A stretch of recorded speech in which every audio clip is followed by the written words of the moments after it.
Bismillahirrahmanirrahim. Assalamualaikum warahmatullahi wabarakatuh. Lah, rupanya kan sampai hari ini ada lagi orang yang tak tahu apa itu motivasi, tak faham makna motivasi. Tak apalah, biar lambat tapi lebih bermanfaat.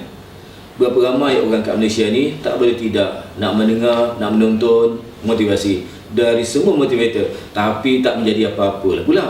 Miskin tetap miskin, malas tetap malas.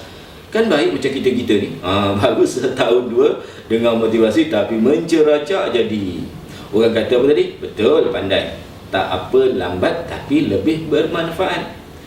Saya nak mudahkanlah makna motivasi ni.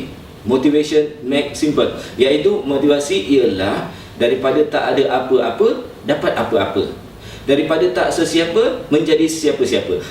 Itu dia maknanya daripada perspektif 3E, iaitu perspektif formula yang saya cipta sendiri.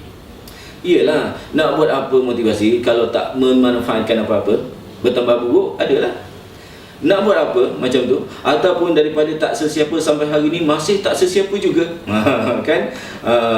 Kita yang dengar ni tahu sangatlah, patutnya ada beza kan. Tak berbeza pun lebih bagus. Sekarang ni hebat lagi. Baru betul. Baru ada maknanya motivasi tu. Ya tak? Macam kita masuk kursus motivasi hartanah lah. Contoh, 2 tahun dulu tak ada apa-apa. Takkan sekarang ni sebidang tanah pun tak ada.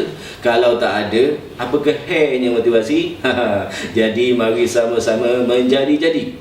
Motivasi itu ialah daripada tak ada apa-apa dapat apa-apa, daripada tak sesiapa menjadi siapa-siapa. Itu macam kalau barulah bermakna itu motivasi buat diri anda dan juga orang yang memberi. Jumpa lagi insya-Allah. Assalamualaikum warahmatullahi wabarakatuh.